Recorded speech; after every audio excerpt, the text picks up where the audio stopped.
Hello and welcome to Three Questions With. Got my buddy Jack Wang with us from Longhorn Financial. As always, guys, remember Jack's joining the show for informational purposes, should not be construed as financial advice. As always, seek a qualified financial advisor before you make any decisions in your life. Jack, welcome to the show, bud. Thanks for having me on, Kevin. Jack, I want to talk a little bit about student debt today because I know there was a little bit of deferment, but now payments are coming back due. What advice do you have for people that are a little concerned about making those payments?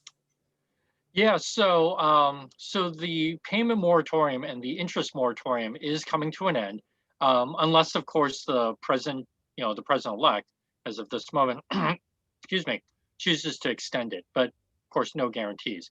So what I encourage everyone to do who has student debt, who's kind of benefited from this, is that you really want to get a handle on what your loans are, who you actually owe, right? Chances are, if you have student loans, it's probably all to the same servicer, and what the payments are going to be.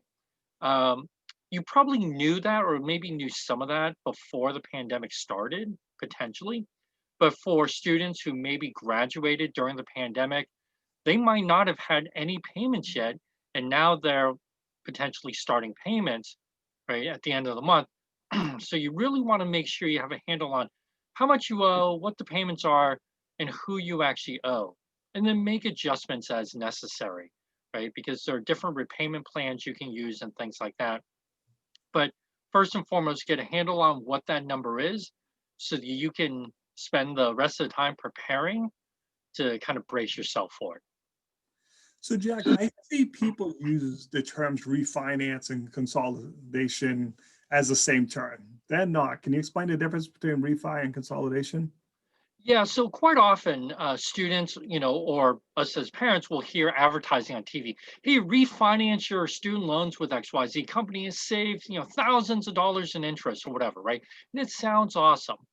But the two terms refinance and consolidate really have very different meanings. So I'll start with consolidate. So consolidation is a federal loan. So it's a loan from the federal government. It's called a direct consolidation loan that takes your existing federal loans, so the loans that you have through government, and combines them into one loan. Okay. So you have 5 different loans before, now all together in one. And the way that the interest rate works is, often I hear people will say, oh, I don't want to consolidate because, I have really low interest rates on my old loans and the interest rates are much higher today or whatever. It's actually not the way it works. The interest rate that you pay on the consolidated loan is the weighted average of all of the loans you're consolidating plus 1/8. So if every loan you're consolidating has a 2% interest rate, then your new loans can be 2 1/8, right? So it's not really what the interest rate is today, it's the weighted average of all the loans you're putting together. But that's a federal loan.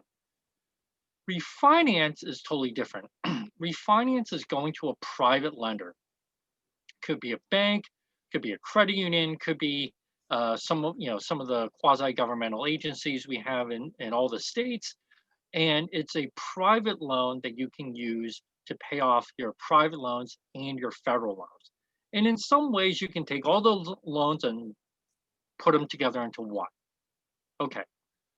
But the rate and the term and everything else of that refinance loan is going to be based on your credit. And so the interest rate is going to be higher if you bad credit, lower if you have good credit, right? Unlike the consolidation loan, which is a weighted average. Keep in mind, however, that this pandemic showed us one of the really important factors of why having a federal loan is important. Private loans don't get automatic payment deferrals like everybody had during the pandemic. Yeah, we had to go through a pandemic to figure that out. That's not a good thing. But having said that, that's a major difference. And so if you took your federal loans and refinance into private loans, just know that you can't go back, okay? So refinancing might still be a good deal for you, but you can't go back to the federal government and say, okay, but can I put my loans back to you now? They won't allow that. So it is a one-way street. You want to be really sure about it before you do it. So, Jack, we have lots of articles in the paper about loan forgiveness. Hey, 10,000, 50,000. What do you think? What's the odds of that happening? Should I not bank on it? I've had a number of people ask me about this, and and I still have some loans as a parent for my son. If we get loan forgiveness, it'll be great, right? Because hopefully my loan will get forgiven too. Um, but I kind of compare it to like winning the lottery. So great when it happens, but don't really count on it. Regardless of where you are politically, there's a lot of arguments, right? It's not just black and white. Oh yeah, we should knock out 50 or 10,000 or all of it or whatever. I mean, there's a number of issues around fairness, right? What about the people who just paid off their loans, right? The day before you decide to do forgiveness, right?